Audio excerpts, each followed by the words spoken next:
This is TWIS. This Week in Science, episode number 795. Recorded on Wednesday, October 14th, 2020. What is room temperature but super cool? I'm Dr. Kiki, and tonight we will fill your head with ants, bears, and COVID. The ABCs of science. But first, thanks to the Burroughs Welcome Fund and our Patreon sponsors for their generous support of TWIS. You can become a part of the Patreon community at patreon.com/thisweekinscience.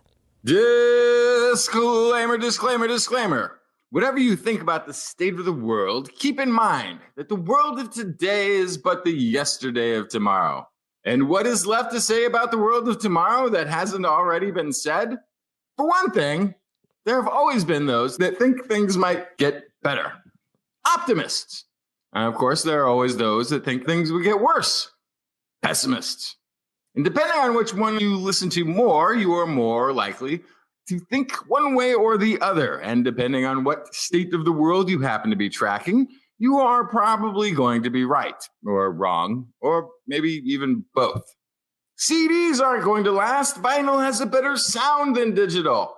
CDs are the future. Digital music is here to stay. Both right, wrong, both. Regardless of how you think about tomorrow, there is another way to envision it. One that is neither through the optimistic nor pessimistic lens, but rather by following scientific perspective. Breadcrumbs of what's to come, of what is possible, of what is probable, of what is most likely to be our tomorrow has always shown up first as published science.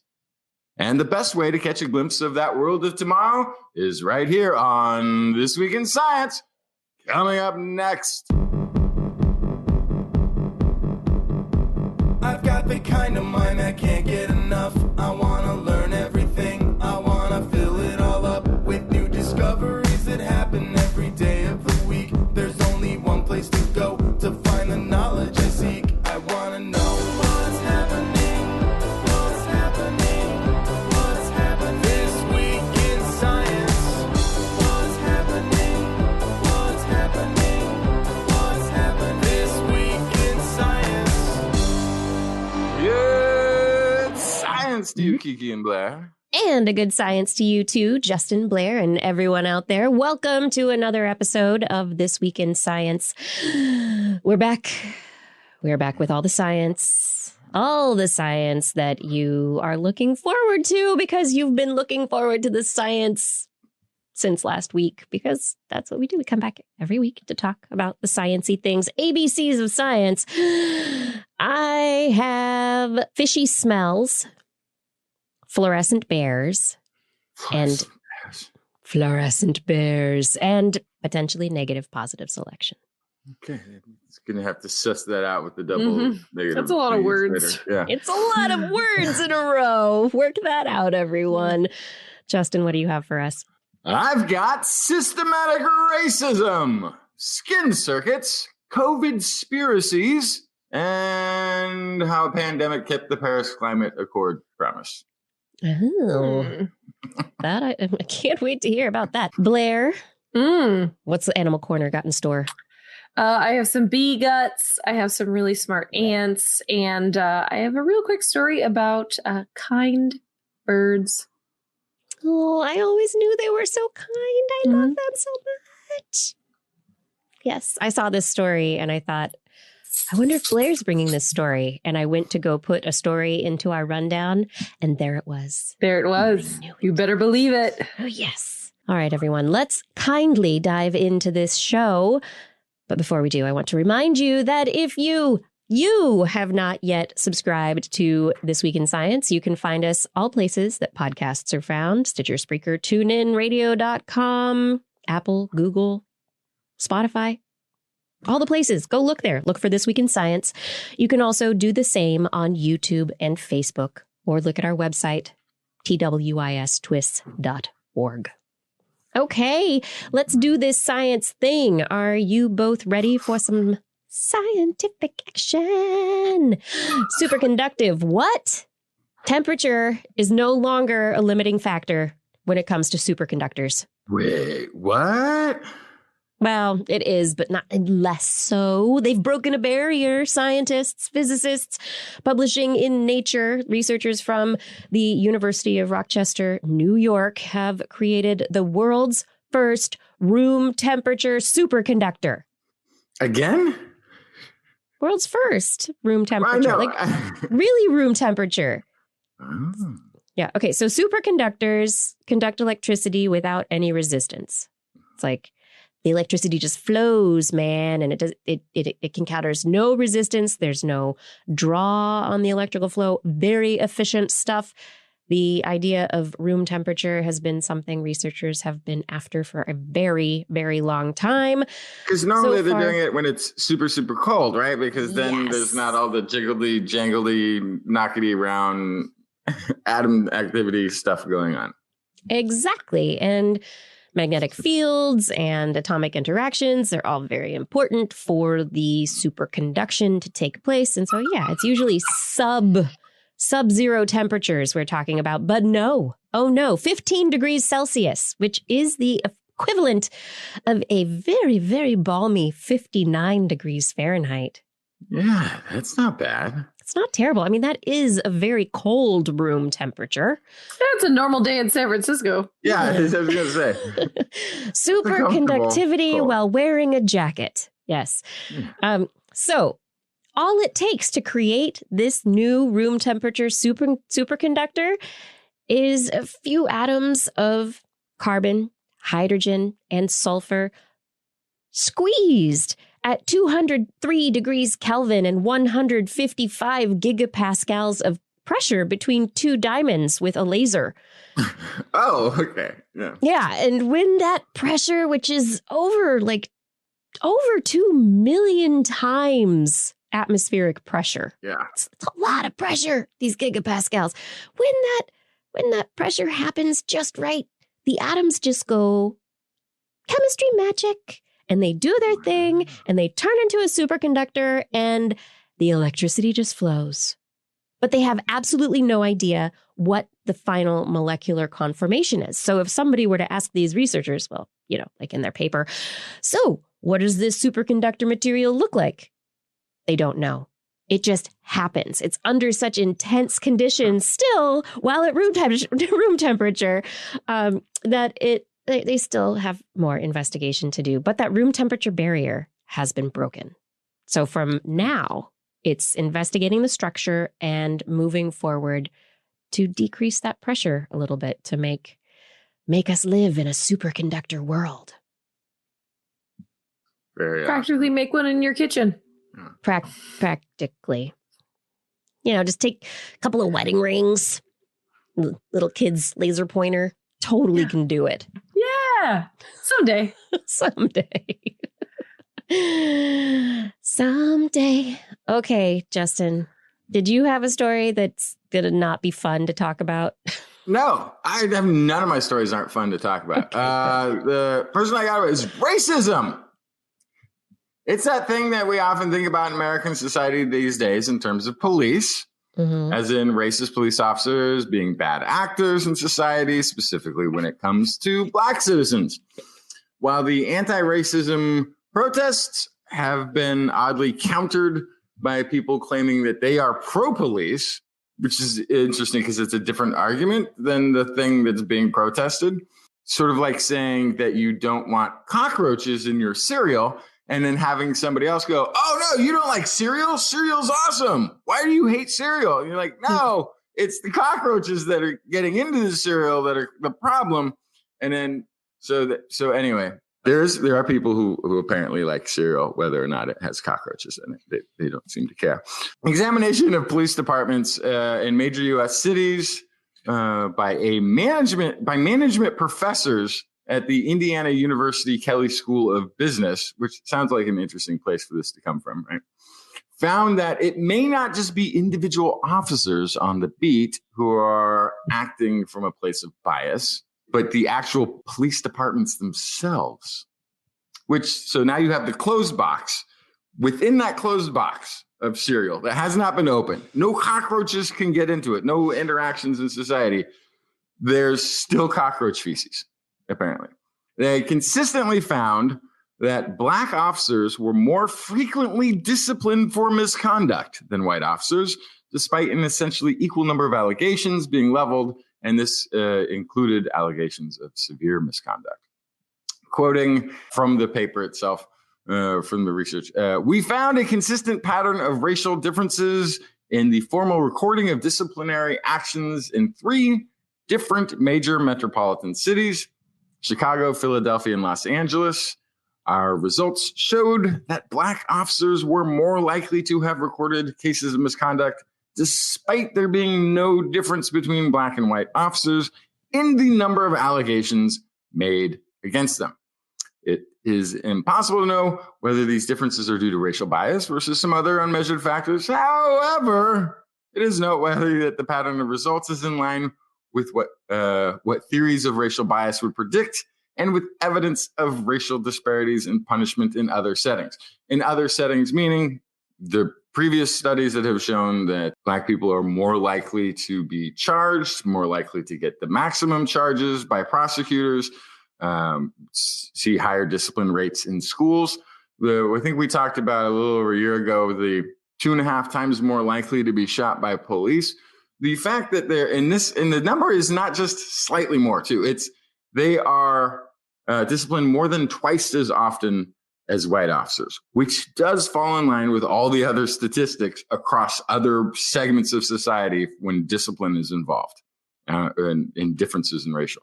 So in Chicago, they were disciplined more than twice as often as white officers. In Philadelphia, it was 48% more likely than white officers to have been disciplined. Allegations of misconduct could even be include things like lack of service, verbal or physical assault. So it was sort of a wide range. After controlling for the number of allegations of misconduct, they found that black officers were disciplined actually at an even higher rate, 132% more often than white officers. So that's not 100% meaning equal and then 32% more. It's 100, it's twice and then another third, okay, as often. Just as bias by police against citizens has been very slow to change, the professor's right, it is likely that any bias within police departments has also been slow to change. They found no differences in the number of allegations between black and white officers. One of the sort of things that is sort of interesting, too, is that they found that allegations made by other officers are more likely to result in disciplinary action than allegations made by the public, and that black officers were more likely to be accused of misconduct by other officers than by the public, which is what is sort of driving these numbers as well. So then when you look at it, then you can see, there might actually even be a bigger gulf within these numbers. Also interesting, just side note, some of the information that they called for this study had to be achieved through Freedom of Information Acts. Simply requesting this information from the police departments for this transparency was not enough. They actually needed Freedom of Information Acts. The lawyers involved to even get the information in the first place to look at this. For those of you who are pro-police, fine. Let's just look at the police officers. The racism is still there. I am pro-police. I think police I think it's great to have police. I am glad that there is scientific inquiry into questions of how the system is built, though, because I do see that the evidence, everything's pointing to there being a major problem with race and things need to be fixed. And so if we can get closer and closer and closer to being able to, have more arguments. Yes, there's how to fix it, where to change it. It's not just in the policing on the street, but within the police forces themselves. This is systemic. It's institutional. Things need to change. Part of this too is that there's a systemic racism in everyone, everywhere, every place that you've grown up. There's things that are baked into it. And we would like to think that police officers are the best of us. They're the people that know how to be measured and to shoot as a last resort, that they are trusted, that they are impartial. It's reminding me of another conversation we're having right now, like who's supposed to be on the Supreme Court. It's supposed to be the best of us. It's supposed to be people who are impartial and honest and don't have these biases. And of course, no person is like that. But how can we make sure that the people put in these positions of power are the most like that possible and are given tools to nurture that part of them and not these other more ugly parts of them that are baked in? Or how do you change the system so that the system does not allow for or can weather some of these biases? Yeah, I might suggest that one of the things is that the way that police are portrayed through our television movies, they're a common character, and they're usually pretty violent and being shown as powerful with a gun. And they actually spend about 95% of their training time training for violent altercations, despite the fact that that's less than 2% of their job. So what we're doing is we're attracting also individuals to become police through this mythos that predisposes them to have some sort of aggressive or desire for power.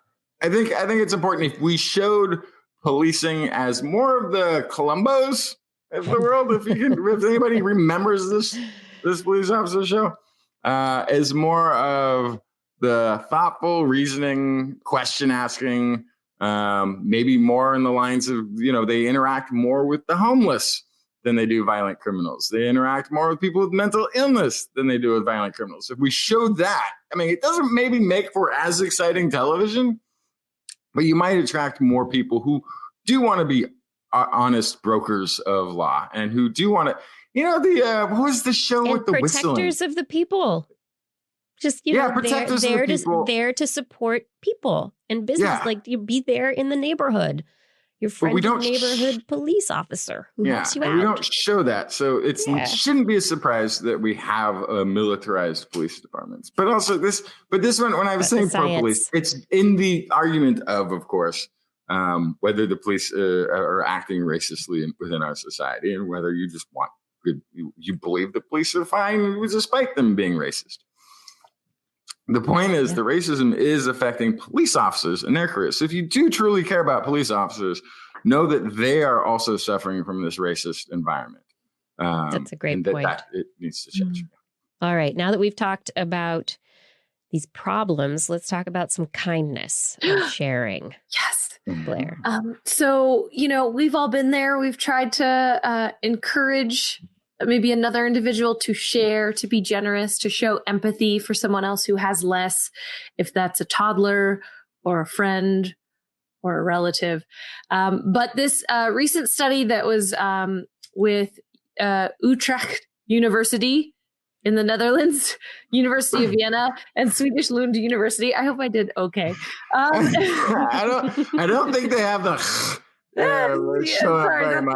that's the Yiddish Hebrew coming out. Anyway, showed that birds might show some empathy, sympathy, and might have some instinctive behavior that allows them to help one another. So there was earlier research from the main researcher looking at how birds sometimes do things for other birds, which isn't too surprising considering that we see that kind of stuff happening across different types of animals. We see animals assisting one another. If they're social or not, we can still see this kind of altruistic behavior popping up. But they wanted to see if it's instinctive, if it's ingrained, or whether it's flexible, and how they take into account the need of the other animal. How is their observation of kind of what dire straits the other animal is in impact their action? This was on azure-winged magpies. And gave one a bunch of mealworms, the other one none. And then there was a mesh in between them. So the one with the abundance of mealworms could feed the one without through the mesh if they so chose. And they did find that they are inclined to share. But they do seem to identify if the other individual has mealworms or not. They're not just always sharing their food. They're saying, oh, you don't have anything. Let me give you some of mine. Females mostly shared only if the others had left nothing, but the males tended to share no matter what was going on. So the females are a little more choosy. They think that might have to do with a quote unquote advertisement from the males. Look at me. I'm so generous. I'm very physically fit and you should come check me out. But anyway, with the females, they really wanted to see if the other individual needed it or not before they shared. And they didn't need to beg. They shared food whether or not the one without mealworms kind of begged for help. So there's a whole question of whether this is sympathy, whether this is empathy, what all that means. It depends on how you define all that stuff. They'd like to look at this in further individuals, see if they can observe it in the wild, see what other bird species do. But ultimately, if you want to call sympathy or empathy, like recognizing the hardship of another individual and wanting to alleviate that hardship, that's what this looks like.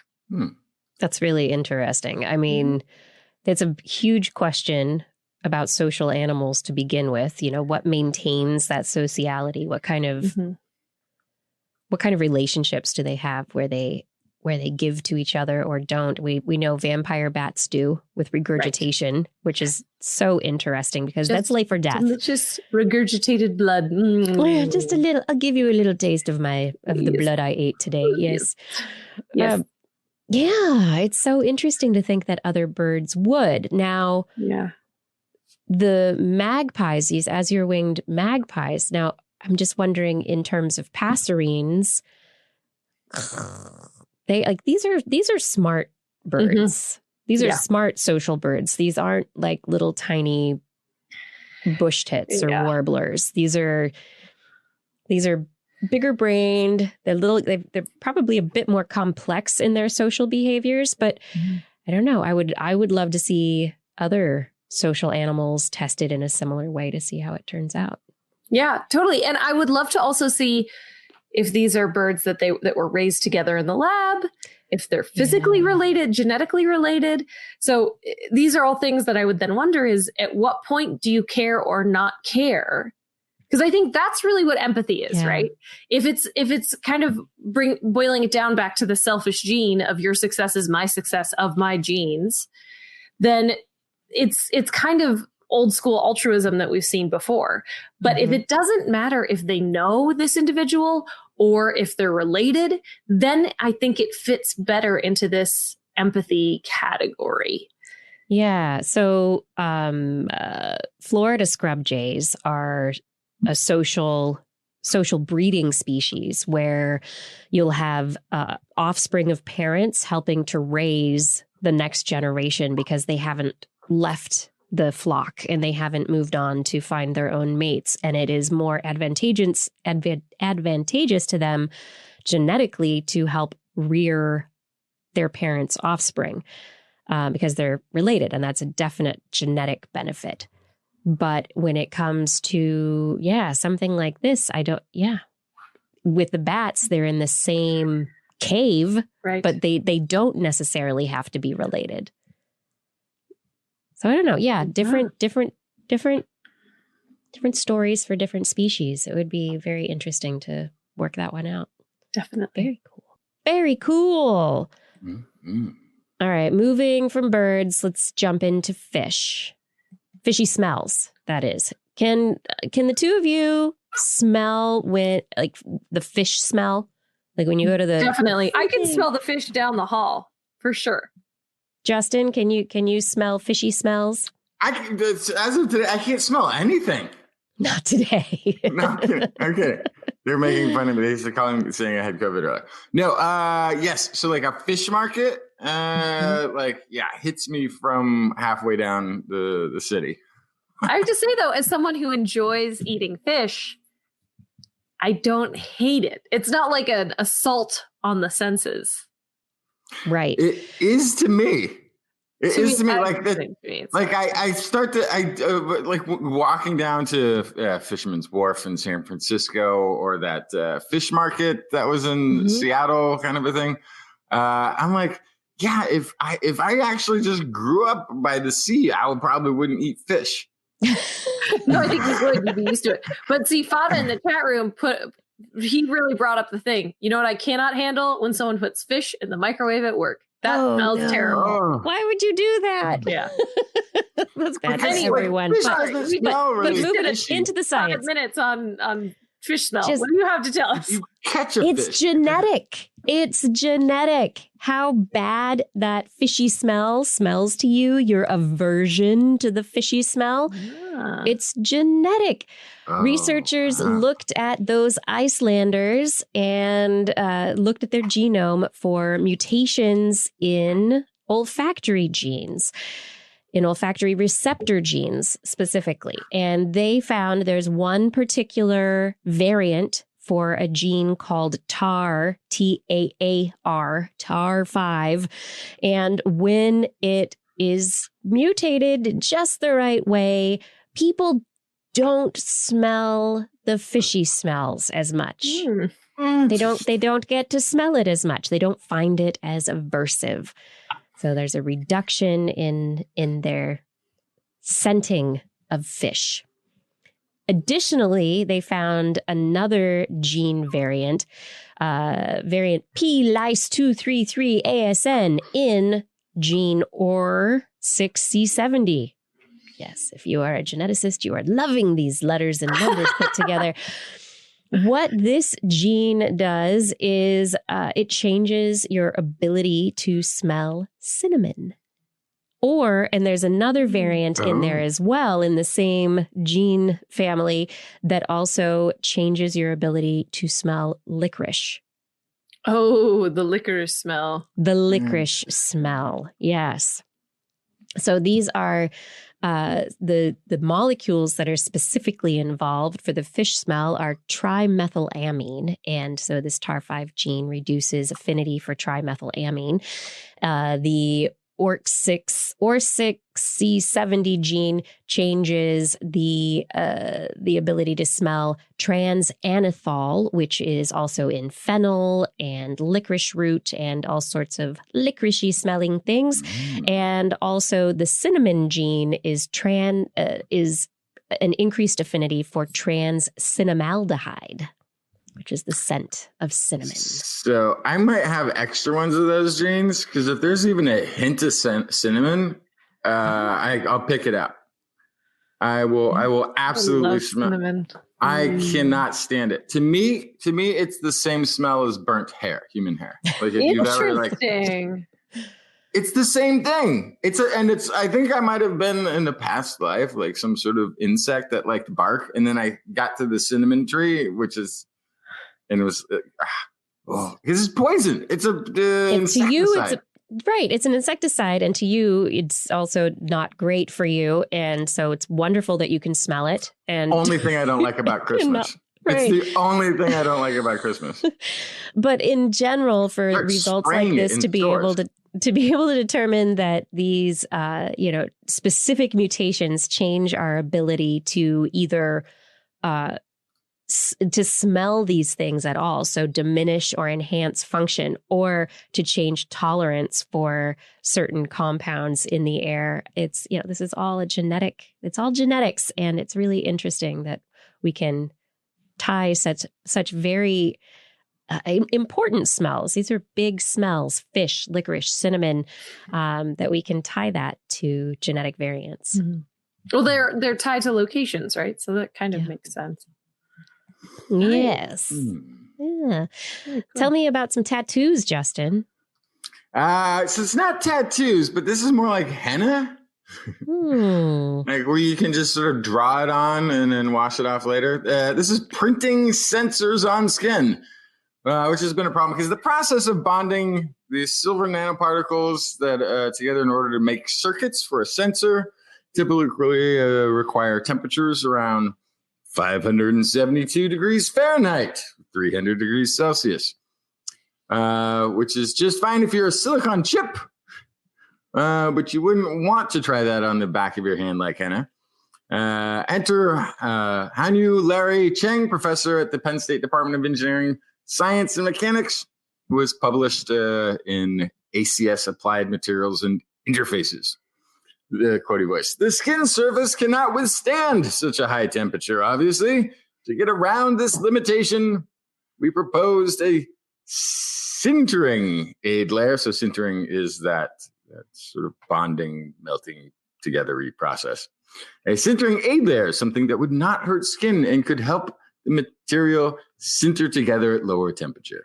So by adding a nanoparticle mix to the mix, the silver particles sinter at a lower temperature, about 212 degrees Fahrenheit or 100 degrees Celsius. So that's still too hot. Chang points out that it's still too hot to put it on skin. So we changed the formula again. We reworked it. We redid it and found that they could get it all the way down to room temperature. Room temperature sintering aid layer consists of a polyvinyl alcohol paste, the main ingredient in a peelable face mask, as well as calcium carbonate, which comprises eggshells.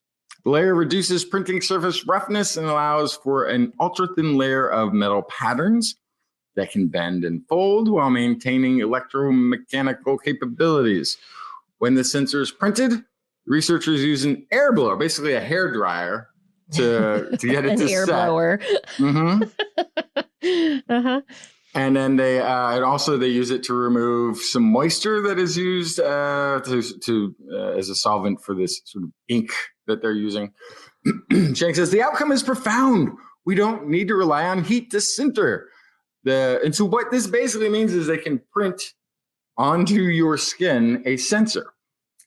These sensors, what do? These sensors are capable of precisely and continuously capturing temperature, humidity, blood oxygen levels, heart performance signals, and they also have linked the sensors to a network with wireless transmission capabilities to monitor this combination of signals from remote. Process, he says, is also environmentally friendly. It can handle pretty tepid water for a few days even. A hot shower will remove it, and you can actually take it off and reuse it because it doesn't just fall apart. It kind of, I guess, peels off like a big sticker. Oh, interesting. Yeah. So, okay, wait. So it's a big sticker. So help a colorblind girl out here. Is this person's hand like super angry looking? Like, does it look irritated, like kind of red? So, yes. Yeah. On that photo, that person looks like almost like their thumb is backlit, like there would be light coming through it. It's that red. But yeah, and then you kind of see like an outline where it's not so red near the circuit, but not on the circuit. But I'm wondering if that's the part that peels off, maybe. Yeah, I think this might have to be to do with how they took the photo. But you're absolutely right. It could be that this was like the early trial back when it was still 100 degrees Celsius and it burned the heck out of their hand. No. When they applied We are going to cook you and the sensors. Yeah, so they're sort of playing with this, but you can imagine perhaps that this would be an interesting sort of interface then if you can have it remote converse with somebody else's body sensors. I don't know how you would actually use this other than monitoring somebody in a way that you already could. But of course, this is the baby step of showing proof of concept. And these are very big looking circuits that they have printed on this person's skin in this picture, at least. But as we talk about heading to a future where we are going to be more integrated with computers and technology, wouldn't it be nice to have a human machine interface that didn't require them drilling wires into your brain? Yeah. That's what I was thinking. Exactly. Yeah. The idea of if you can do what you need to do by just putting it on the surface, that sounds great. Yeah. It sounds fantastic. Moving on from basically henna tattoos of electronics, let's talk about fluorescent bears. I want to talk about fluorescent bears. Those are like bears that really like raves. Is this tardigrades? It's tardigrades. It is tardigrades. I'm glad you brought this story. Tardigrades. It's little water bears. Indian scientists, and this is scientists in India, were looking for water bears, tardigrades, all over their university campus, the Indian Institute of Science, and they were looking for new species, and they brought a whole bunch of water bears back into the lab. They wanted to see what happened, and they had a UV germicidal lamp, and they irradiated the bears with the UV light, and a whole bunch of them died. A whole bunch of them were like, I don't want to take that, and they died, except for these reddish-hued bears. And when they put them under UV light, they discovered that what happens is they have fluorescent proteins somewhere under their quote-unquote skin that take the UV light and convert it into non-damaging radiation. So they fluoresce and get rid of a whole bunch of the energy from the UV light, thus protecting themselves from the damage that UV can normally cause to little organisms and humans. So, new species of tardigrade. Hi, Sadie. New species of tardigrade. And she's just so excited. She loves the tardigrades. It's okay. New species and a new mechanism of protection by these little bears.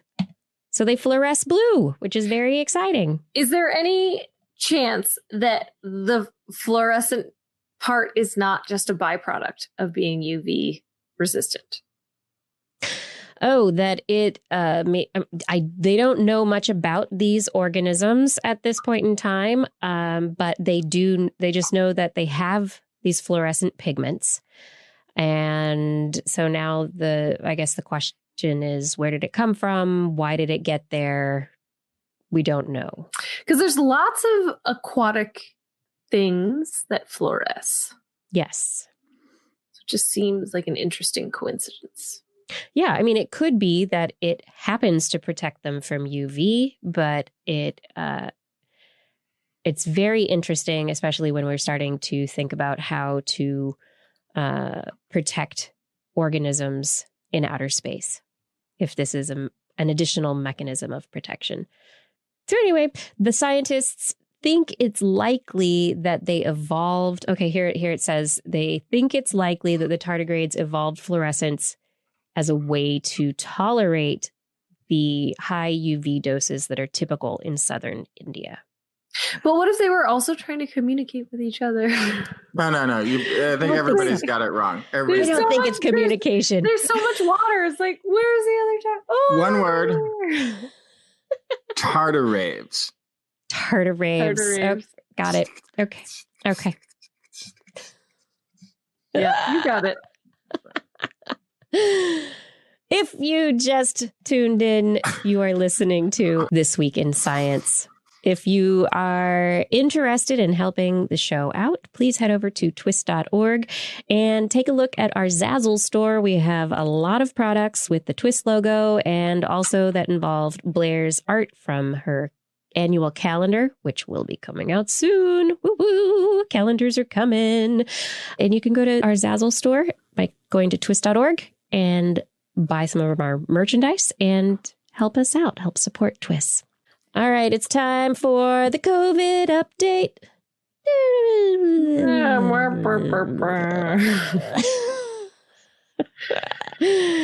With over 1 million deaths internationally, and the U.S. now reporting about 650 to 700 COVID-19 deaths daily, the virus continues to spread around the world. Interestingly, due to safety concerns, AstraZeneca has not yet restarted its phase 3 vaccine trial. Johnson & Johnson paused its trial this week, and Eli Lilly has paused its antibody trial.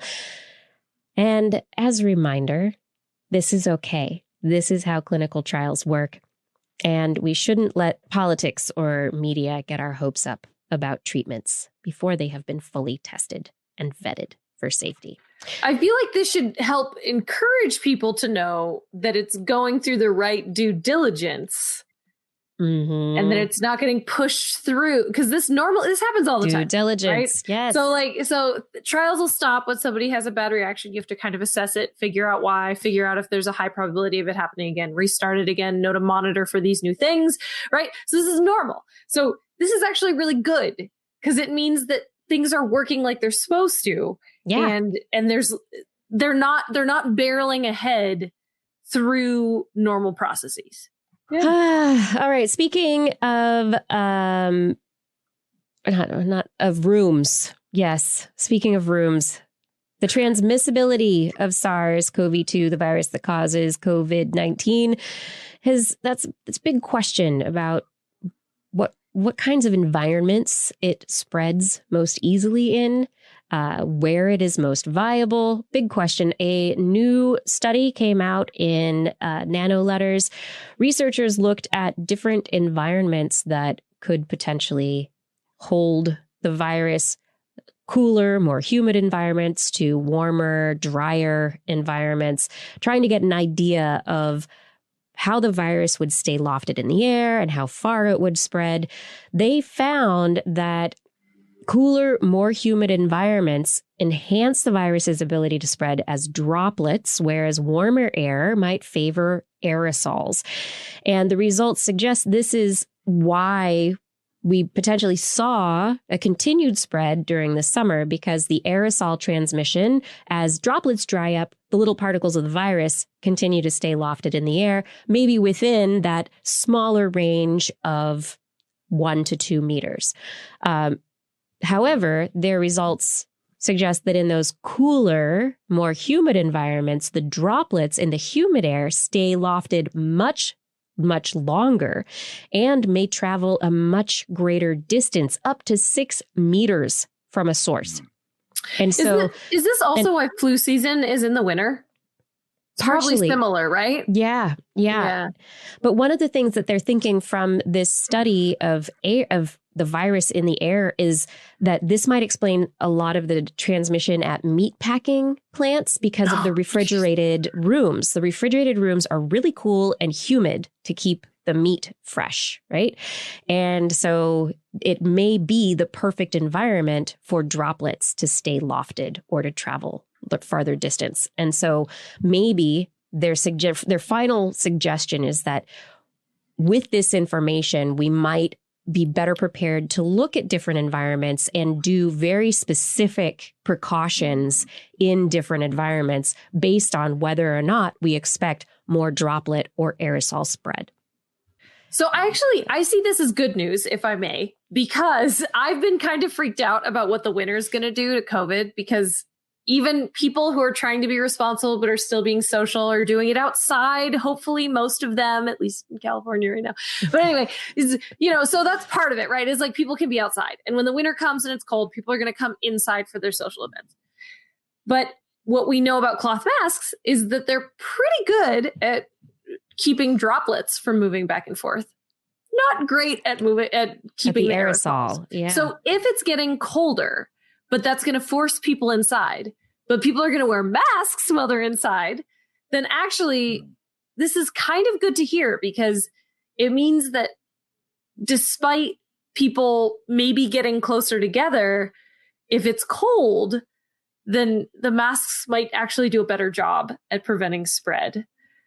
Right. If it's cold. If you I guess if you crank up the heater, it's not. Yeah, it's a fair point. So don't turn on the heater if you're just keep it cold, behavior, everybody. Make everyone wear a coat inside. So like really big buildings, like large things, venues, malls, a big mall, right? A big walking mall. Yeah. Mm-hmm. They stopped running any sort of air movers in the winter to keep it warm, because they actually heat themselves by human body temperature just walking through, with so many humans walking around that that's enough to contain the heat. Yeah. But that just also means that no fresh air is moving through. Like there's no solution to outside of stop. That's still the solution. Yeah, stop. Listen, I feel like the crazy person. And if you can't stop, keep your distance. Try and keep as much distance as possible. Stay outside if you can. But if you can't, wear a mask, wash your hands, keep your distance, minimize your time indoors. No, and if you've had contact with someone who's been sick, then quarantine yourself. Yeah. We're going into month 10. Yeah. If we take 6 weeks. I know. Back you say this every week. March. But it's still true every week. It's not stopped being true or necessary or the thing we all need to do. Well, perhaps in the new year.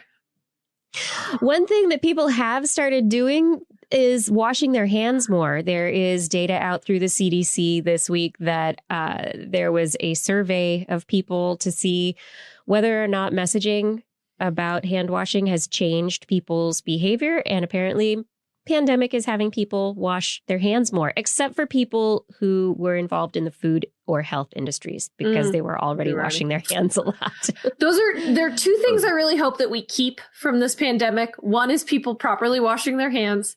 And the second is people wearing a mask when they're sick. Yeah. Oh, and 3, no handshakes. Just knock it off. Yeah, we could lose the handshakes for sure. Yeah.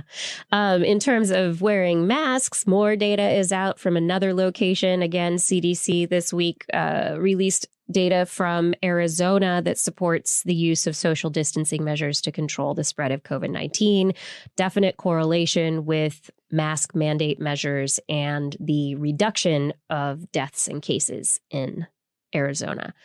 And then my final story related to CDC data is basically if we want to predict future outbreaks and how they're going to affect older populations, we need to look at the young people first. Data suggests that throughout the pandemic, when groups of young people between 0 to 18 and 18 to 25 years of age start getting COVID-19 and testing positive for COVID-19, then within a few weeks, you start to see numbers rise in elderly populations. So there is a link between younger populations to older populations. And so the whole argument that we should just take people who are going to get sick and make them stay home and just keep those people out of regular circulation, that doesn't fly.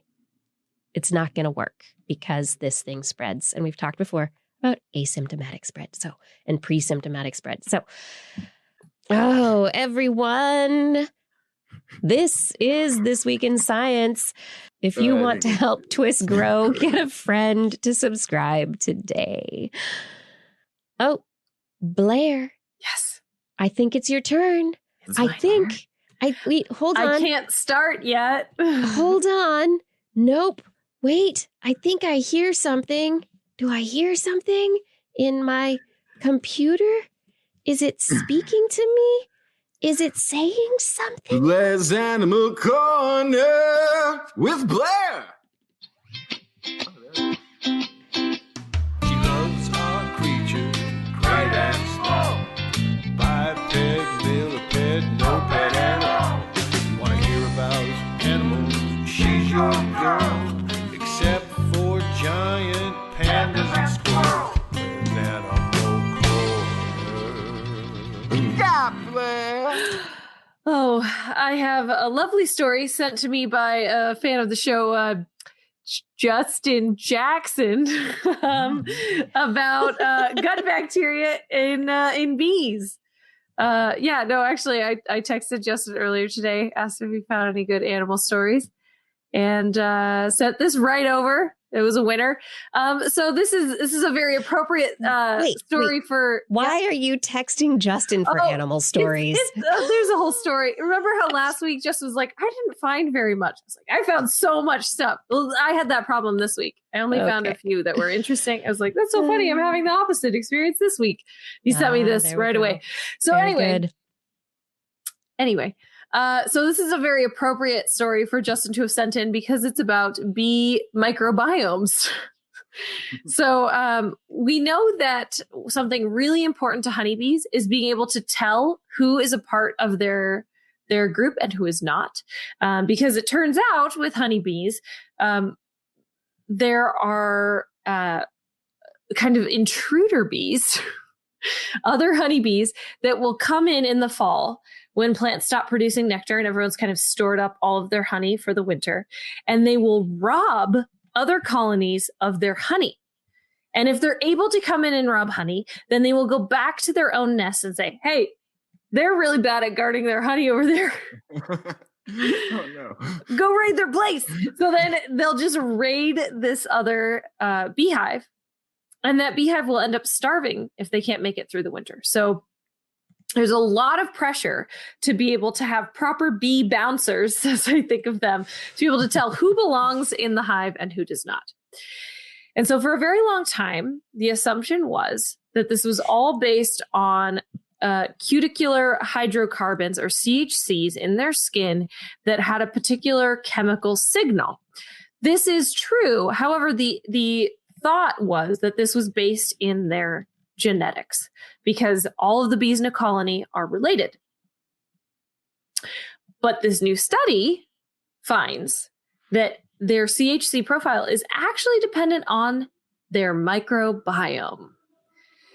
So their gut microbial community is something that impacts the hydrocarbons in their skin, which then impacts the chemical signals, the smell, I guess, of the bee, that indicates whether they belong there or not. So they have specifically colony-specific microbiomes.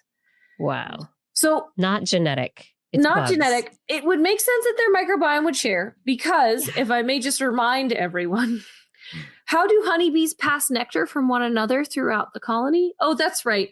They store it in their honey crop and then they regurgitate it into another bee's mouth. That makes sense. Then they do that over and over until they're closer to the honeycomb, and that's where it gets barfed up for storage. So honey is vomit that has been vomited many times over and over. You're welcome, everyone sipping your morning tea. Okay, that's right. I want to go put some in my tea right now. Back honey. to it. So if they're sharing this food, they're barfing into each other's mouths, they're going to share a microbiome. So that tracks. Yep. And so this is interesting, though, because it impacts a signal that then impacts behavior. So the microbiome is key to how the colony as a whole functions, how they maintain defense, and it does so much more than just their immune system. So they also found, looking into this, they wanted to try to drill down to the genetics of what changes their skin components and all this kind of other stuff. But they also wanted to see behaviorally how the microbiome impacts these things other than just their genetics. So they actually develop different scent profiles as they age, which I think is really interesting. So when they're younger, the gatekeepers have a tough time. They can't always let them back in, the bee bouncers. But once they've been out into the world, their microbiome changes quickly and their scent changes quickly. So it's the colony microbiome, but it's also being impacted by the outside world where the nest is. But this is where it gets interesting. If you grow a honeybee in isolation, it never develops a complete microbiome. And so they need each other and they need the outside world to get these chemical signals. But they also then took honeybees from different colonies and swapped them as babies. And when they raised a group of newly hatched bees in either their own colonies or their unrelated colonies, that they saw actual microbial community crossover. So it's nature and nurture, as always. It's both. So the microbial community is impacted by the locality of the colony, the conspecifics in the colony, and then also by the environment and somewhat by their genetics. It's all of it. Mm-hmm. It's all of it. So they found 14 microbial taxa that were different between these different treatments, if they were raised individually, if they were raised in a colony, if they were raised in a different colony. 6 were similar between bees that shared the same hive environment when they grew up, regardless of their genetics. So basically, they found these 14 microbial taxa in the microbiome, and 6 of that 14 was solely based on which colony they were raised in. So that has a huge impact on their signaling to their community. They then tried to put them back where they belonged, and they were unrecognizable. They were not allowed back in the colony. You can't come back home. Yeah. Who are you? I don't know who you are. Yeah, this looks like a fake BID. You're not getting in. Exactly. Yeah. You made this at Kinko's. You're from one of those other colonies. You're here to steal our honey. No, I live here. I don't think so. Added to the list of things that the microbiome does that just has impact on animal lives. It's interesting because this is a very social species, how the microbiome is involved in that sociality. I wonder if it has influence on recognition in other insect species that are not as social. Yes. And then also, does it have an impact on, I don't know, like naked mole rats and how they recognize each other? Yeah. Anybody that has a chemical cue involved, which is basically all of animals. Yeah. Is if you can't smell it, you could have a hormonal response to any sort of chemical reaction, chemical signal, whatever. So yeah, I think we're likely to see microbial influence on a lot of things, but we also know that in humans, microbes influence hormones that can influence behavior, and microbes can influence our brain and all this kind of. So we're just bacterial buses, basically. We're just driving them around. So moving from bees helping each other and recognizing each other to ants helping each other. This is a very cooperative animal corner today, especially with those birds earlier in the show. So ants, in particular, black imported fire ants, which I learned all about when I was doing some research for this story. They are a type of fire ant originally from South America, but they were accidentally introduced into the United States around the 1930s. They think through the port of Mobile, Alabama, and it was probably in soil used for ships' ballasts. Ballast water. It's usually the reason for a lot of important introduced species. But anyway, black imported fire ants in the United States, they have been studied for their ability to kind of adapt to living in a watery environment. And so they can swim, they can create rafts. We've talked about how ants can kind of cooperate to make rafts and stuff like that. But this is a new form of what could be considered tool use in an invertebrate. So when provided with small containers of sugar water, in this case, they were little, it looks like bottle caps of sugar water. When provided with that, and they would just kind of use the surface tension to go down to the water, grab some, and then come back to the colony to bring the sugar water back. But when they used a surfactant, I think it was, the surfactant to destroy the surface tension, then ants just started drowning in the sugar water. And their response was to use sand to create kind of a ramp out of the water, and then to move the sand, create a path of sand down off the side so that they could use it to kind of create a gradient to move the sugar water quickly and efficiently out of the container towards where they're trying to move the sugar water to. Engineering ants. Wow. Yes. Yeah. So they responded to an unusual stimuli. You're not often going to come across water that doesn't have surface tension in the wild. So they responded to that unusual stimuli by kind of improvisation, engineering, I don't know what you want to call it, but they were able to kind of build a structure that did what they needed. And so we're showing a video right now where you can actually see how first you just see a lot of ant death, which is very sad. So you just see a lot of ants going in and getting stuck. Yeah. And then they start to kind of gather around and recognize the issue and then start collecting sand, putting some into the cap and then the rest kind of up the side to create a ramp. And then as time continues, they create, it looks it kind of looks like an aqueduct, I'll be honest, when they're done with it. It's impressive. I'm not sure human toddlers would figure this out. So it's pretty cool. Like crystal growth or something, though. The very organic nature of how it's being built.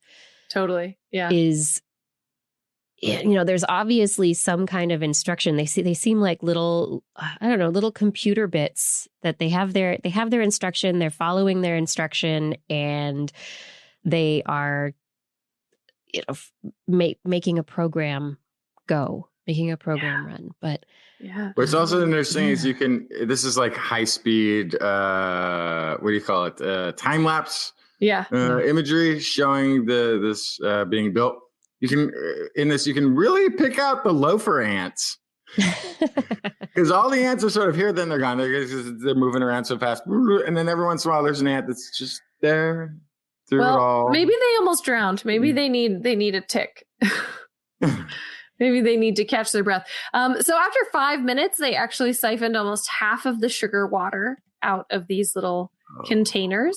Wild. And they never observed structures like this from ants when there wasn't surfactant in the water, when the surface tension was good enough for them. So they think this is a pretty sophisticated tool use. But they also think it's interesting because it recognizes increased risk and adjustment based on that risk. So sure, quite a few ants died, but then they were like, guys, we can't just keep sending them in there. We gotta adapt a strategy. So of course, this suggests that ants and other social insects may have considerable high cognitive capabilities, which, yeah, of course, sure. Surprise, animals are smart. I don't agree that they have high cognitive capabilities, but I mean, we've seen from swarm robots and other, just simple programs that complexity can emerge from simplicity. So very simple instructions can lead to something like this emerging from it. So I think the connotation of cognitive abilities it's a bit much on my side of things. Okay. But unique then again, foraging strategies, sure. Okay, but let's take a very advanced piece of human technology, whatever it is. Pick something, anything. A pencil. Okay. Google. All right. Is there an individual human that really can comprehend and fully understand all the implications, aspects, and the building of, and does any one individual have the higher cognitive ability to really fully conceptualize, implement, utilize, the back whatever? end of Google? I can ask. I can query Google, but I don't know the back end. Yeah, it's many individuals moving their little grain of sand along in programming and coding, and that makes the thing that looks like such a high thing. So, I mean, I can see how you might anticipate that just a lot of ants would die, and then they'd be like, forget it. This is too hard. Oh, yeah, just walk away. Just walk away. Yeah. They're like, let's overcome an obstacle. Let's do this. Go team. Yeah. And it doesn't look like they continue to lose ants at a certain point. It's like the first round dies, and then they've come up with a workaround. So, I wouldn't underestimate them. How many ants does the colony allow to die before they give up? What is the genetic program, the limitation for risk to the colony? Feel like this has come up before. Yeah. And it actually, I think the answer was in those ants that I was noticing who aren't doing anything, who obviously aren't helping. Yes. Ant colonies have a lazy large ants. Contingent of lazy ants. Yeah, the lazy ant story, which is just in case this direction we've decided to go down all turns out to be a spider ant trap or something like that. Like, some of us should just chill. Don't work too hard today. We might need you later. Yeah. We might. Well, we can all take inspiration from those ants. Let's stick with it, everybody. Everyone push their little grain of sand. We'll be And fine. if what you're doing isn't working, maybe try something new. Yeah. Group Maybe try something new. Yeah. Yes. Cooperation apparently is as good as being cognitive. I think that's really actually what it's about, right? Is that one ant by themselves probably wouldn't figure this out. So, But the group. Yeah. Mm-hmm. Yep. Hey, everyone. Calendars are coming. That's right. Get yourself ready for the Blair's Animal Corner TWIS 2021 calendar. Links will be available soon. Get your Hypnotoad. Link will be at twis.org. Thank you for listening to TWIS. You are the reason that we're able to do what we do every single week. You're the reason that we have the support that we need to make this show go forward. But we can always use more, and to be able to do more and bring you more, to be able to produce what we produce better. And with your support, we can bring more science to more people. So if you would like to support TWIS, please head over to twis.org, click on the Patreon link, and choose your level of support. $10 a month and above. You'll be thanked by name at the end of the show. Thank you for your support. We really cannot do this without you. And we're back. We're back. Yeah, we're back again, fans.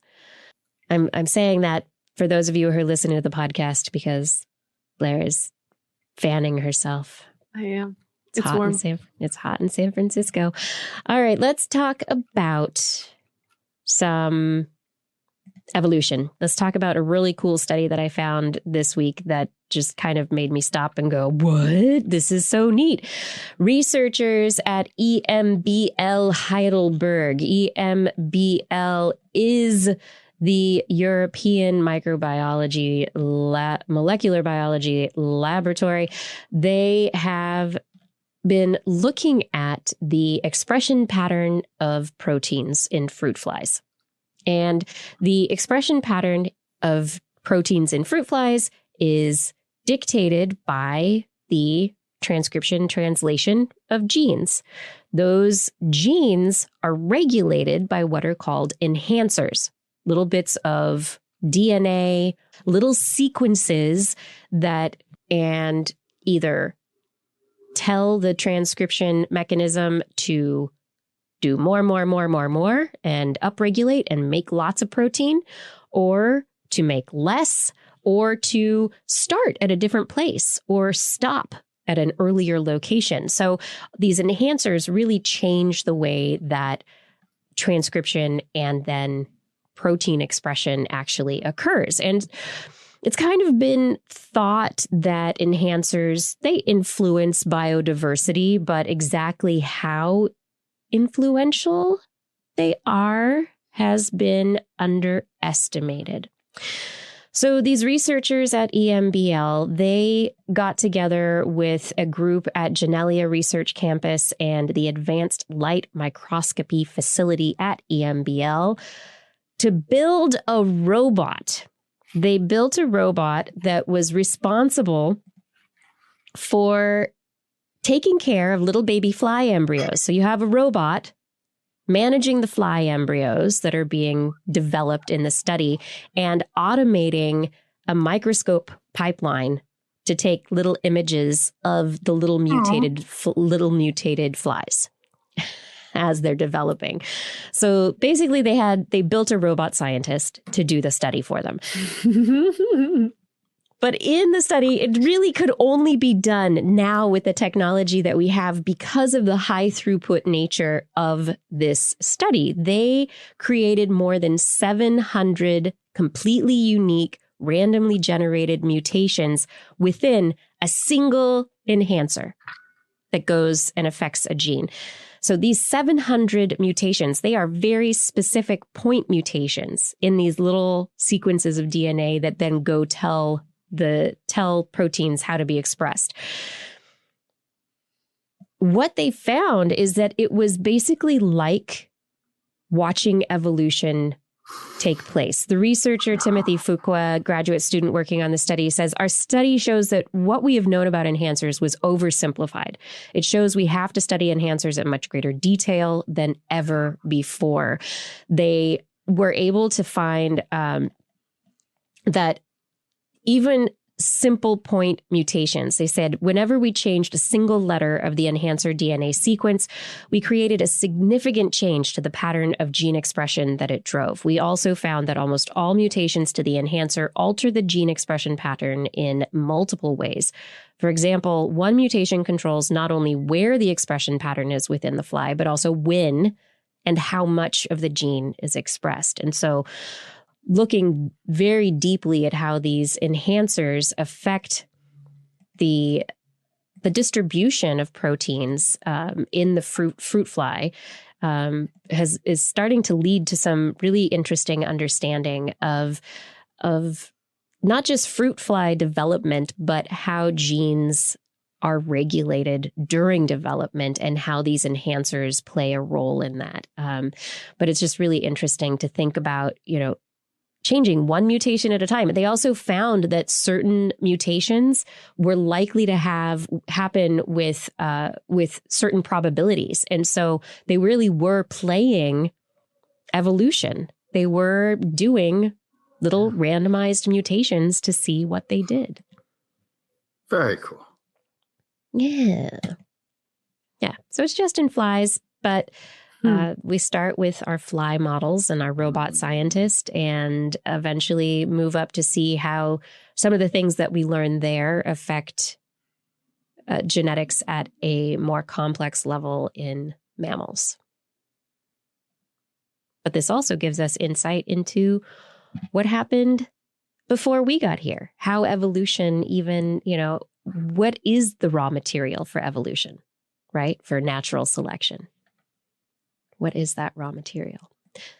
And speaking of selection, let's move on to my what did I call it? The negative positive selection. Possible negative positive selection. Yes. Possibly negative. Yes. Researchers publishing in Cell this week have published a study looking in the genome at this particular gene locus 2q21.3. Sound familiar to anyone? No. Okay.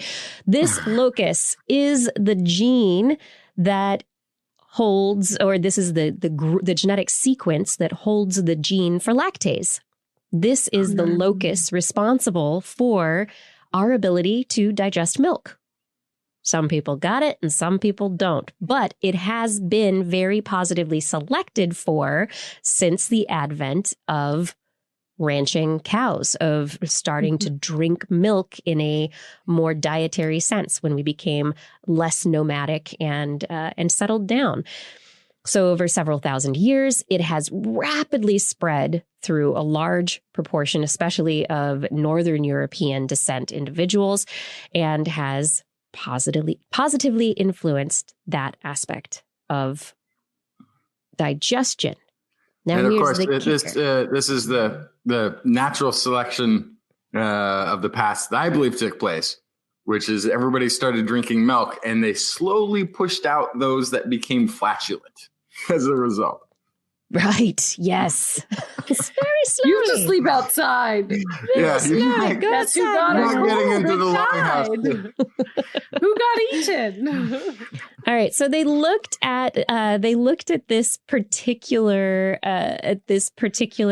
locus of gene sequence, and additionally looked at what else is involved in this locus, what else is associated with it. And they found a microRNA called microRNA 128-1, MyR 128-1.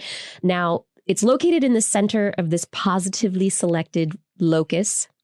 It's a metabolic regulator. It's very important for metabolism in mammals. So a bunch of experiments showed that it's important for ability to digest fat and also for glucose tolerance. And what they show in this study is that, its connection to the positive selection for lactase has also potentially linked it to an overabundance of obesity and glucose intolerance in mammals. So it's may not from be just drinking the milk. not This is just another genetic factor that is being co-selected for that is negative. yes. So it's negative. Yes, that's exactly it. That it has negative effects. And so the fact that it has been dragged along means that it is increasing rates of obesity and diabetes, type 2 diabetes, and that it could be involved in that. And it might be this microRNA, not necessarily the gene itself, but the microRNA could be a target for treatment for some of these things. And in a mouse model, when they they regulated this microRNA, they increased obesity and insulin resistance in the mice, downregulated the microRNA. They led to decreased obesity and decreased insulin resistance, glucose tolerance. So the microRNA is very important. It's been dragged along, positively selected for. And it's just an example of things that kind of co-evolve because they're in the same associated locus of genetic information in our DNA. So the good sometimes comes with the bad, and it's interesting to kind of unravel that as we move forward. Yeah, and it also is another reason I feel bad for folks who have studied and written books on nutrition. It's one of those, because the correlation may have been there, drinking milk might be associated with the higher risk of diabetes. Oh, so you should stop drinking milk. It has nothing to do with whether you drink milk or not, because it's already in the genes, yes, dragged along from thousands of years of selection. Yes. Yep. It's already in there. Yeah. So anyway, a lot of interesting genetic stuff that super fun. But it is time for your stories, Justin. Yeah. Speaking about what did you super fun. bring? Yeah. Published in the General Royal Society Open Science, scientists from the University of Cambridge gathered data from 5 different countries: the UK, the United States, Ireland, Mexico, and Spain. And they have identified how much traction some prominent COVID conspiracy theories have gotten within these populations. And the results are alarming, if not entirely unsurprising. Mm-hmm. Okay, so let me go through this list here. COVID-19 was engineered in a lab in Wuhan, China, despite the fact that there's no evidence within the genome of this virus having been altered in any way, and it appears in nature in several other forms that have already been found deadly. And Southeast Asia is always pretty much where viruses emerge due to the biomes and the population density. More than half of the humans on the planet live there in dense conditions, so things tend to, if there's a communicable disease, it's going to make it through the population there quicker than it will anywhere else. Still, between 22 and 23 respondents in the UK and the United States rated the conspiracy reliable. What? Wait, 22 to 23% of UK and United States rated it reliable that COVID-19 was engineered in a lab in Wuhan, China. In Ireland, that became 26%. Mexico, 33%. Spain, 37%. Okay, so there's that. But it was created as part of a nefarious plot to enforce global vaccination, despite the fact that there isn't one in place to enforce. 22% of Mexican population rated this as reliable, along with 18% in Ireland, Spain, and the US. Only 13% in the UK found that credible. That's still a very high number. So Double these are digits all is not very good. extreme numbers. Yeah. 5G telecommunication towers are actually causing a virus, or at least worsening COVID-19 symptoms, because that is how nature and physics conspire to harm low information people. 16% in Mexico, 16% in Spain, 12% Ireland, 8% in both the UK and US rated that as reliable. Okay. Yeah, so this is Dr. Sander van der Linden, co-author and director of the Cambridge Social Decision Making Lab. Certain misinformation claims are consistently seen as reliable by substantial sections of the public. We find a clear link also between believing coronavirus conspiracies and hesitancy around any future vaccines, as well as flagging false claims. Governments and technology companies should explore ways to increase digital media literacy in the population. Otherwise, developing a working vaccine might not be enough. Mm-hmm. There is a kind of a fun thing that they've created previously. It's in the Social Decision Making Lab. They have a project called Go Viral, which the way I had to Google it, I went Go Viral UK. You could also put in Social Decision Making Lab. That should also help you find it. It's a short sort of online choose your own adventure game that teaches you how to be a misinformation, disinformation, social media troll. No. But it shows you how quickly and easily these things can propagate in this sort of game environment. And you can get a score to see how nefarious you were. Compare it to your friends. I actually did pretty good. I'm not going to lie. Yeah, that makes sense. I believe that.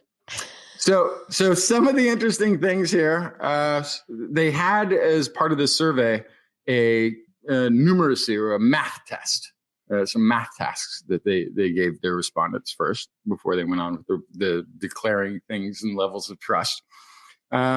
If they scored high in the math skills, they were significantly and consistently less likely to be susceptible to false information. And this was across all nations. Being good at just basic math, which by that, it almost indicates that people who are believing in conspiracy theories are bad at math. They can't logic or add somehow the... Well, I mean, it's part of the, like, if you say like 80% of the 50% of the 25% of the 10% of people have reported these symptoms from this situation. It's like, okay, so once you add all those things, okay, it's actually like one person is what you're talking about. Yeah, exactly. Oh, and so that's going to come up again in just a second. So being older, okay, boomer, actually was linked to lower susceptibility. Lower susceptibility to COVID-19 misinformation in all nations, except for Mexico, where it was actually reversed. The young people were less susceptible to it than the old.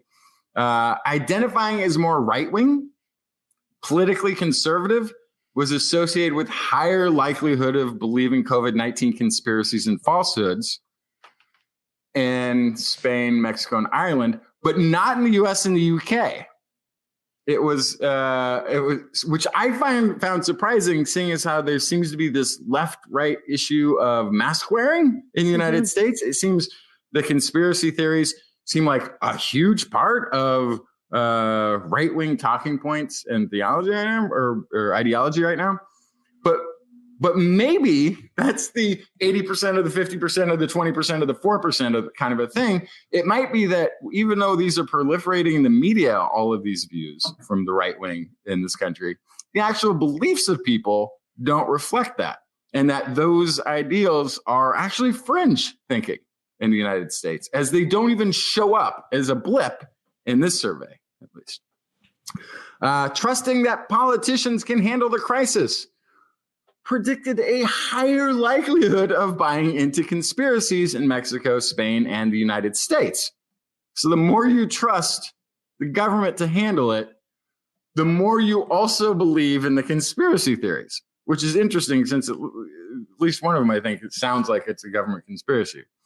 But UK and Ireland, this was not true. Social media was linked to misinformation susceptibility in Ireland, UK, and the United States. They also asked participants about their attitude to a future coronavirus vaccine, found increased reliability of misinformation, meaning that they believed the misinformation was associated with the likelihood of not getting vaccinated or saying that you would not get vaccinated, as well as a decrease in the odds of someone recommending vaccination to vulnerable friends and family. Those are people who are at most vulnerable to the coronavirus, COVID-19. Trust in scientists was associated with an increase in the likelihood of getting vaccinated, an increase in the odds of recommending vaccines to others, and an increased or decrease in thinking that misinformation was reliable. So this is, we're talking about this in terms of COVID here, but there is misinformation on so many levels. One of the interesting things I find about the Wuhan lab created virus story is this is not the first time we've heard this type of a story. There was in the 80s, mid 80s, a Russian, one of the KGB created story that ran in an Indian newspaper, and this thing called The Patriot. It was an English newspaper in India that claimed that the United States of America had engineered the AIDS virus in order to attack African Americans with. It then got later, many, many years later, showed up on the nightly news in the United States and became this huge conspiracy theory. But it was intentional misinformation campaign. We are seeing so many of them that seem to come from very on high, that get repeated very easily with no information, with no journalistic integrity, of course, with no fact checking. With they sort of say that governments and social media need to take this on. I do think that there was a role within the United States. I don't know if it was in the CIA or if it was the State Department that used to go out and counter false information that was created by these Russian KGB disinformation programs. We need something like that within social media. I think the social media groups need to hire like a big team of journalists that may not be doing news, but may just be dedicated to rooting out false information. Because this is obviously, we want to be an informed public in the first place. We like to have news. We like to have good news that we can trust, done by journalists with integrity.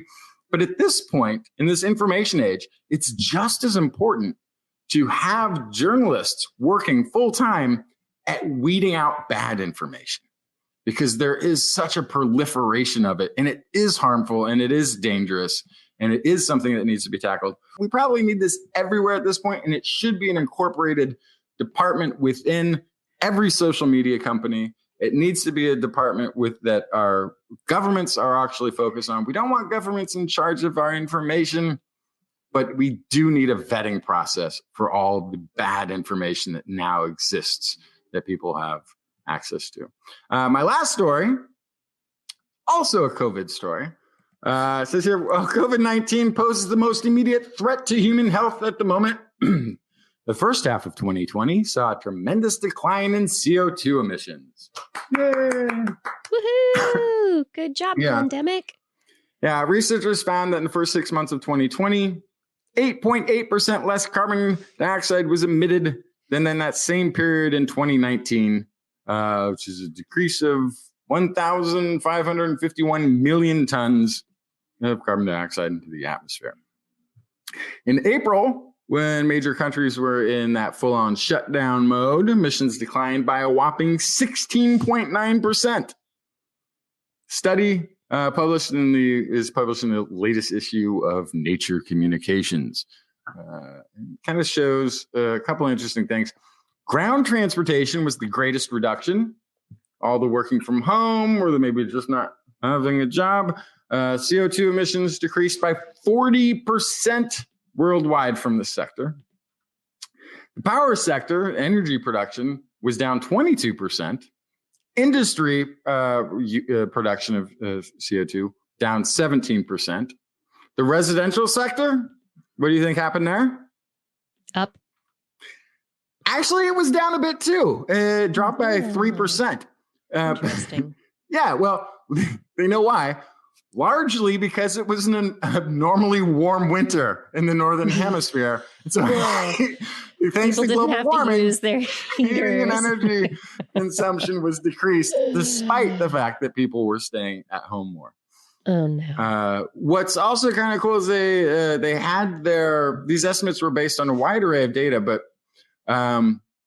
they had very precise hourly data sets because they tied it into electricity power consumption in 13 countries, daily traffic volume in more than 400 cities worldwide, daily global passenger flights, monthly production data from industry in 62 countries, fuel consumption data for buildings and emissions from more than 200 countries. So they were actually able to collect this data in a sort of day by day and sometimes hourly format. So they have real pictures and, that you can sort of zoom into in a way and sort of drill down on what was going on during this week that was different from another week. So they could correlate it to things like weather or when the shutdown was going on, that sort of thing. So, despite all this, of course, there was like, this is the lowest we've seen it since, or the biggest decline in emissions since this event or that event or this event. It kind of doesn't matter because we're still at magnitudes of carbon. Like we're back to like, ooh, this is like way back in 2008 emissions or something. It's not really like we've reversed anything. So I mean, we can hope that this changes some people's relationship with a commute in the long term. We know that's probably happening, at least in the Bay Area. I know a lot of big office buildings have shut down because they've discovered that productivity did not take a hit by having people work from home. They were like, we're working from home from now on. Like, let's turn them into condos. Yeah. So I know that, I hope that commute carbon emissions will stay reduced. They won't be down where they are now, but hopefully they won't go back up to where they were. But I also wonder if, especially since there's a lot of kind of belt tightening happening at the very beginning of the pandemic, because everyone wasn't sure what was happening to their jobs or their income and things were very scary, if it changed people's relationship with consumption at all, buying things, buying new things, throwing old things away. I have hope that this maybe adjusted some people's relationship with the consumerist nature of the United States and, the Western world in general. I think a lot of people started buying more things because they were stocking up. So, sure. Yes. But in terms of food, I think that's true. But I think in terms of recreational spending, I know at least recreational spending for things that you can do at home. Yeah. Things you can do at home, things you don't need. Yep. Yeah. Also, I know a lot of people learned how to cook for the first time in their adult life from being at home. But yeah, there's a whole bunch out there. A lot of things that if we can potentially hold on to how they changed life for the better and can potentially continue to change things for the better, help us all as humans live more sustainably and in a more holistically sustainable manner. There's a lot we can do out there, not just staying at home. Yeah. Yeah. And change is possible. It doesn't always take a pandemic, but maybe it took that for us to recognize that changes to our kind of our way of life is possible. Yeah. Change is not only possible, it can be good. It's always hard, but it can be good. Yeah. All right, everyone. I think we have made it to the end of another show. Have we done it? Oh yeah. We did it. We did it. We've done it. We've talked all about it. Thank you for being here and for being a part of it. I wanted to say thank you and give shout outs to Fada for help with show notes and show descriptions. Gord, thank you for manning the chat room and keeping that going through all the net splits and other issues that occur. Identity 4, thank you for recording the show. And as always, thank you to our Patreon sponsors and to the Burroughs Welcome Fund for their support. Thank you to Chris Wozniak Dave Bunn, Vegard Skjefstad. Please what? email me and tell me how to pronounce your name, Vegard Skjefstad. Vegard Skjefstad. I don't think you're giving getting him better. too many shout outs. He didn't pay enough for that many. I don't think you got. I don't think you're getting closer. I think you're just saying the same thing over and over again. Yep. Sure am. So if you want me to pronounce your name correctly, maybe, phonetic pronunciation, send me an email. I'm sorry.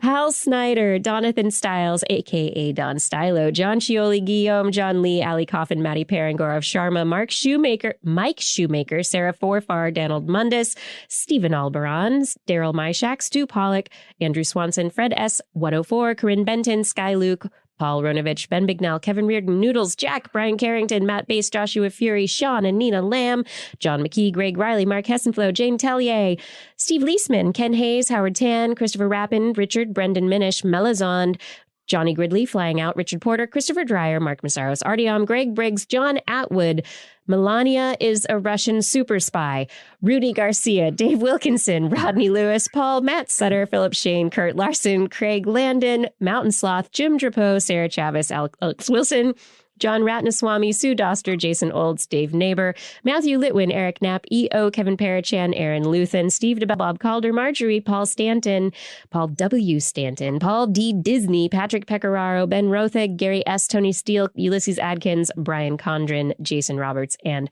Dave Friedel.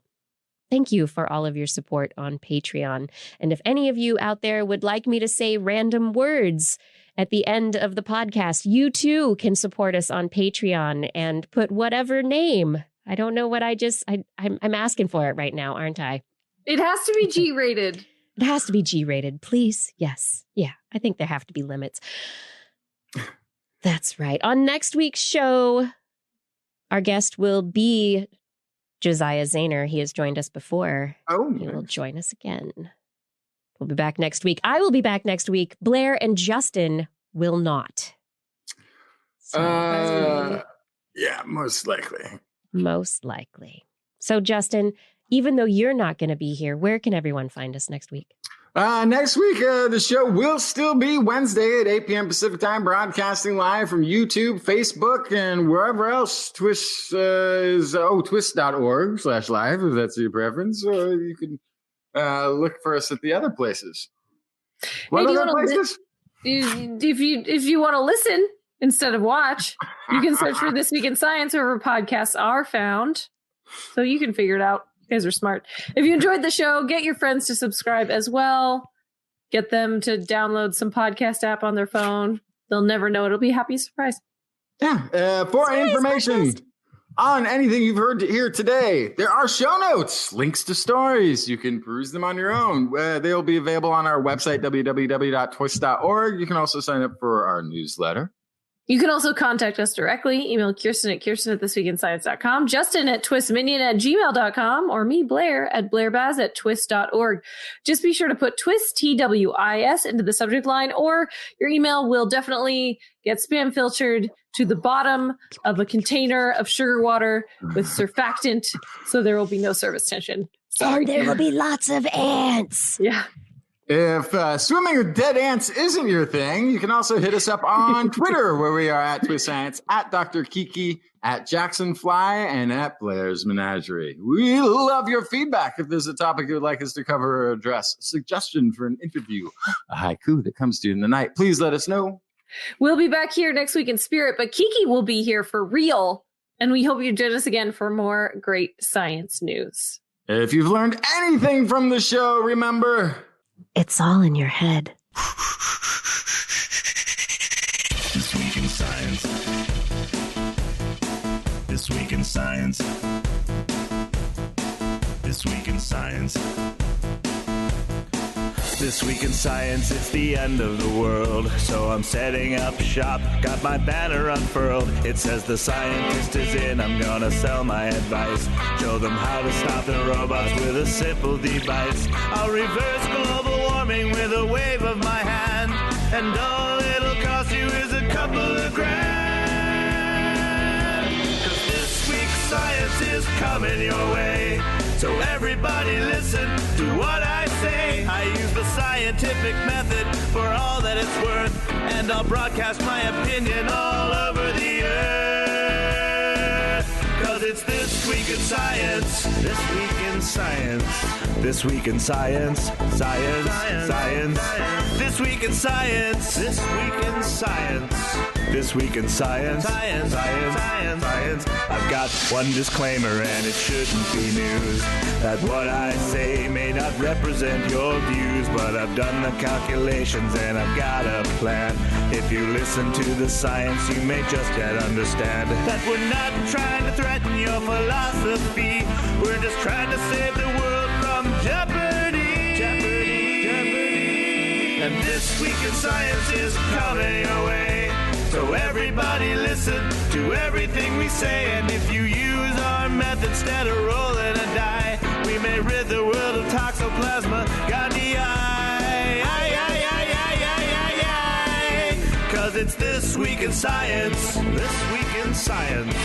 This Week in Science. Science. Science. Science. Science. This Week in Science. This Week in Science.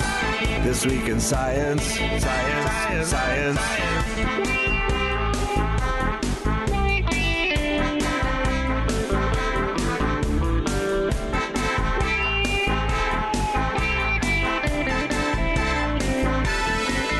Got a laundry list of items I want to address, from stopping global hunger to dredging Loch Ness.